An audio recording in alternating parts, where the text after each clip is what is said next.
You only sent me $200. You have no filial piety.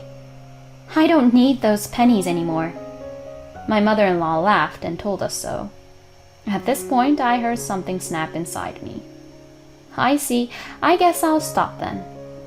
Just think how much you benefited from us until now. My name is Jessica. I'm a 25-year-old office worker. I have a man named George whom I am currently dating. I met him through a mutual friend and we both like to exercise, so we went to the gym and played tennis together, which brought us closer, and we started dating. He's very kind and just being with him makes me feel positive. We started living together a few months after we started dating, and he is also amazing at housework. This fried chicken is delicious. I put some spice in it. That's why it's a little spicy. Not like regular fried chicken. Wow, that's great! He has an inquisitive mind, and it shows in his cooking. We share the household chores, and we are each responsible for cooking in different days or the week, but he's clearly a better cook than I am. I wish you could cook every day. It really does taste like a restaurant. Thanks, but I like the food you cook too.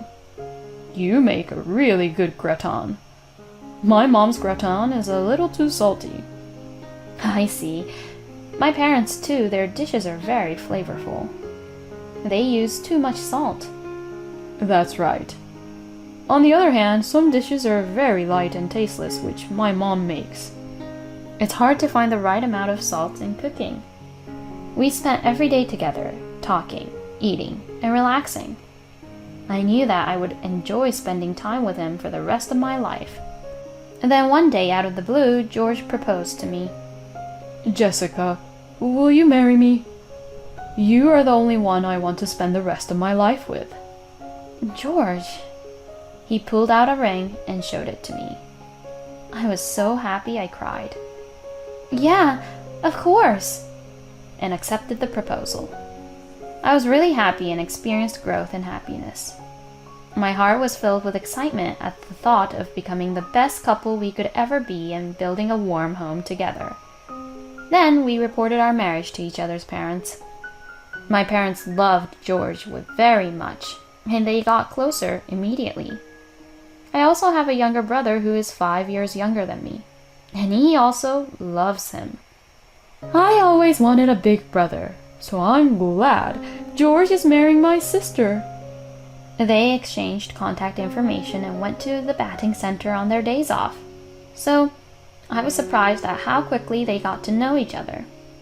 And next, we went to meet his parents. George's parents live in a rural area, so we took a plane on our day off and headed to his hometown. I know it's rural compared to New York. But I think it's a nice place with clean air. Really? Thank you. I was enjoying the scenery of his hometown from the window while riding the train. Finally, we arrived at his parents' house, and as soon as I stood in front of the house, I started to get very nervous. Would I be okay? Would they like me? When I anxiously asked him that, he replied, Don't worry about it. My parents are very kind to all comers. He rang the doorbell, and his parents opened the front door and welcomed me. Oh my, you've come a long way. Nice to meet you. My name is Jessica. You are so pretty. We're the parents of George. Oh yes, please come up. We don't want to stand around and talk. Thank you. His parents greeted me very warmly. Do you want some tea cakes? Or do you want a drink? Tea cakes, please. You don't have to be shy at all. If you want, we might as well get steak delivered and start a party. Mom, Dad, you're a little too excited. It's still daytime, so let's just relax with tea cakes for now. Yes, let's do that. His parents were cheerful and very pleasant people, just like George. His father runs a small business and is well known in the area. However, he does not want to force his son to take over the business and says that George can live his life as he likes. So, George went to college in New York and then went straight to work for a company there. Still, I thought to myself, maybe someday he will follow in his father's footsteps. Then, we will live in this area. It's very peaceful here, and as I said before, the air is clean. So, it would not be bad to live here. Thanks to his parents, who were cheerful people, we had a very pleasant conversation. It was lunchtime, so we ended up having steak delivered and some delicious wine. His parents became even funnier with alcohol, and I laughed the whole time. We had such a good time that it was hard to believe I came here to say hello for the first time. A few weeks later, we had dinner at a hotel restaurant for a meeting of both families. Hi, we are George's father and mother. Nice to meet you. I'm Jessica's father and mother. Both of our parents got to know each other quickly, and the meeting proceeded in a relaxed atmosphere from start to finish. We then had a happy wedding. We invited many of each other's friends, colleagues, and relatives, and the big ceremony became a memory that will last a lifetime. My parents cried when they saw me in my wedding dress. George, please take good care of my daughter. Seeing my dad say that with tears in their eyes, I couldn't help but cry as well. Seeing us, my mother and George's parents also cried, but my brother was cheerful and said, Everyone, stop crying and smile, and took pictures of us. Later, I was shown a picture of that moment, and it was funny because everyone's eyes and nose were red and tearful. Looking at it with George, we laughed. That's the best memory I have. Then George and I started our new married life as husband and wife. Since we were living together, there were no major changes in our lives, but it was still very exciting and fresh, just to be newlyweds. We were very happy, supporting each other. It really is true that the good times fly by, and we realized that 2 years had already passed since we got married. After 2 years, we were still in love as ever, but something sad happened to us. It was the death of my father-in-law. The cause was acute heart failure. My husband's mind went blank when he heard the news of his father's death. We had just recently visited his in-laws for New Year's Day, and at that time they were in good health and happily drinking together. So when he heard that he had suddenly passed away, it was hard to believe it. But when we quickly made our way to the hospital, there he was, covered with a white cloth, my father-in-law. Oh no. Dad, why? My husband could not stop crying. My mother-in-law seemed to have cried a lot and was sitting on a hospital bench in a state of abandonment. My father-in-law's death was too sudden and we were shocked. But funeral arrangements had to be made. In addition, my father-in-law would have to deal with a lot of things about his company. My mother-in-law was devastated, so George and I worked together to prepare and arrange for my father-in-law's funeral. Many people attended my father-in-law's funeral, which showed how well liked he was. However, when the funeral was over, a lawyer came to the scene, and my husband and I were told a surprising fact. My husband and I were surprised to learn that my father-in-law's company had not been doing well for several years and had been losing money. The company had no choice but to go bankrupt. We were completely in the dark. When my husband questioned my mother-in-law, she said, "He said it would be fine." She did not seem to have heard many of the details. She said that the company's liabilities due to bankruptcy exceeded $200,000. My husband and I almost collapsed when we heard about such a huge amount of debt. No matter how much my husband and I work together, we do not have enough reserves to prepare such a large sum of money. And my mother-in-law was a housewife, so of course she could not pay. After thinking about what to do, my husband talked with my mother-in-law and decided to sell my parents-in-law's house first. The family-in-law's house was in a good state because it was bought when my father-in-law was the president of his company. And when we put it on the market, we were lucky enough to sell it for $200,000, the same amount as our debt. For the time being, we were relieved that our debt had been paid. However, we had to think about where my mother-in-law would live. My husband suggested that she come and live with us. My mother-in-law is afraid of New York and does not want to leave her hometown where she has lived for many years. If that is what my mother-in-law wants, we have no choice. So my husband decided to do as she requested and look for an apartment in the same area as my parents-in-law's house. We found an apartment that was just right for a single person to live in, so we decided to have her live there.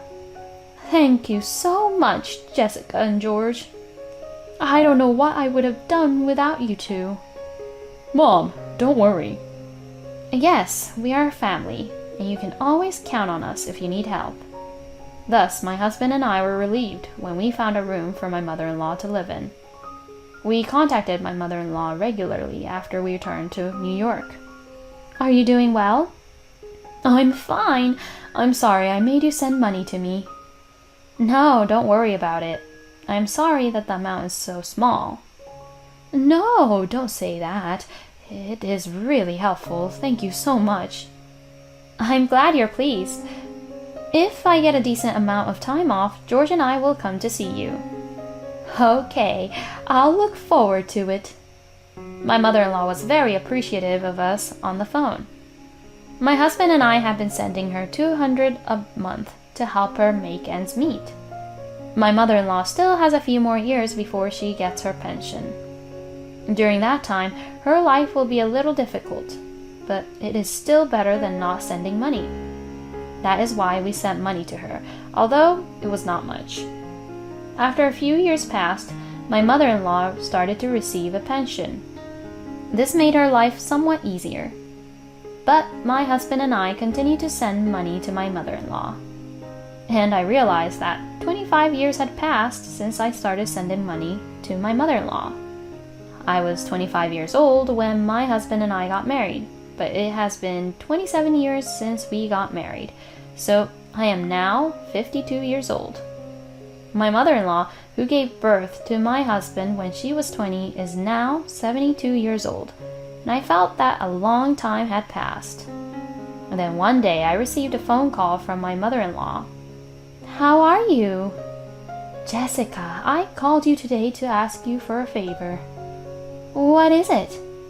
Well, actually, my life has been pretty difficult. You see, prices have gone up and things are getting more expensive. That's right. So, I want you to increase my monthly remittance from 200 to 500. 500? I was surprised. That's too much. That would be difficult. Why? You guys have been working in New York for years, so you must be making a good living. I heard that. I heard that wages in New York are much higher than in the countryside. So what's the point of not being able to send more money to me? I was surprised at how aggressive my mother-in-law was. Oh, wait a minute. I can't make a decision on my own, so let me consult with George. Please let me discuss this with George and I will contact you. When I said this, my mother-in-law agreed with me for the time being. And please, call me as soon as possible because I am having a hard time making ends meet. With that, my mother-in-law hung up the phone. I was perplexed and reported this to my husband when he came home from work that day. What?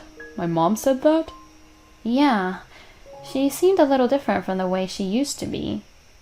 I see, but 500 is not possible. We have a child and he is in junior high school now, and we are going to have to pay for school expenses.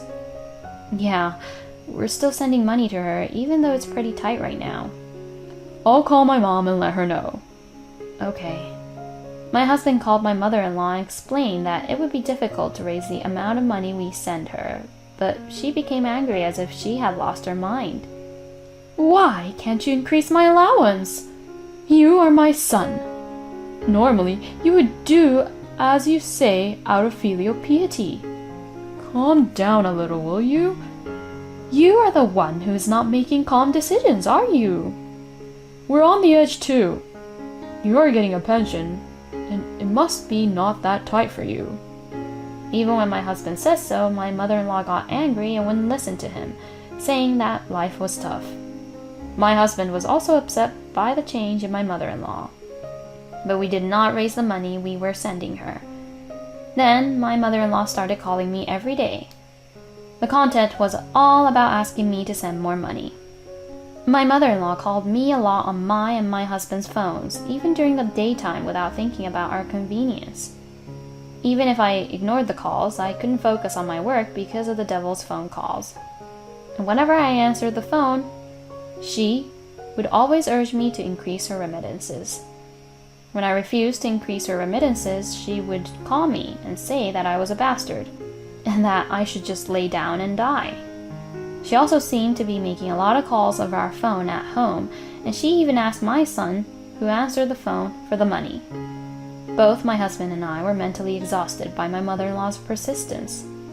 We had to do something about this as soon as possible.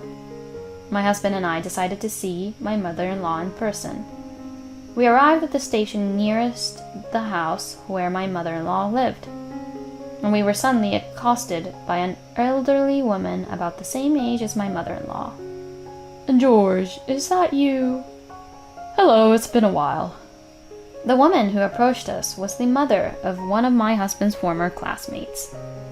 They had been close family friends for a long time, and the classmate had come to our wedding. Are you coming home with your wife? Yes, I do. My husband answered while scratching his head. How peaceful it would have been if it was just a homecoming. As my husband laughed bitterly, the mother of the classmate looked a little grim. George, do you know about that? That your mother is a frequent visitor to the casino? We were surprised to hear the statement. According to the story, my mother-in-law goes to the casino every day, and she became so famous among the neighbors. Some of the neighbors had been even asked for money. Oh no. We finally understood why my mother-in-law wanted money so badly. But we had no idea she was spending all that money on gambling. We immediately went to the apartment where my mother-in-law lived. What are you doing here? My mother-in-law was quite upset when we visited her. Mom, will you please stop calling us to ask for money? When my husband said this, as expected, my mother-in-law's face turned red, and she got angry. What are you talking about? You are my son. You and your wife owe me a good life. If you have the money to pay for the transportation to come all the way here, then give me that money. My mother-in-law shouted. Is that how you take money from us and use it for your casino? How do you know about that? My mother-in-law got upset when we told her about gambling. Mom, don't gamble. It's only destroying you. My husband tried to tell her, but she wouldn't listen to him. Shut up. You just don't know my talent. I recently won the jackpot at a horse race. I won $10,000. Isn't that great? That's 50 times the 200 you guys sent me. In other words, I won the equivalent of about 4 years' worth of money in less than an hour. We were all dumbfounded. Mom, it's just a gamble. Shut up. Don't underestimate me. You guys send so little money that I have no choice but to increase it like this. You have no filial piety to send me only 200. But now that I know that I have the ability to increase it, I don't need it anymore. I don't need that kind of penny. My mother-in-law said to us with a broad smile on her face. At this point, I heard something snap inside me. Oh well, I guess we'll stop then. Right, since you don't seem to need us anymore. When we said that, my mother-in-law scowled for a moment, but she immediately said, That's fine. Let's cut the ties between parent and child now. Finally, we were completely at odds with each other. We didn't expect my mother-in-law to become a gambler like this, but we had tried to be there for her enough. but she has rejected all of our attempts, so it can't be helped. Just think how much you have benefited from us. We immediately left my parents-in-law's house and went back to our own house. About a month passed. As expected, I received a devil's phone call from my mother-in-law. It was my day off, so I decided to answer the phone. Hello, what's the matter? Jessica, what's going on? I received a notice that the rent is not paid. That's right. My husband and I had done all the transfers and stuff. I explained it all to you when you moved into the house, didn't I?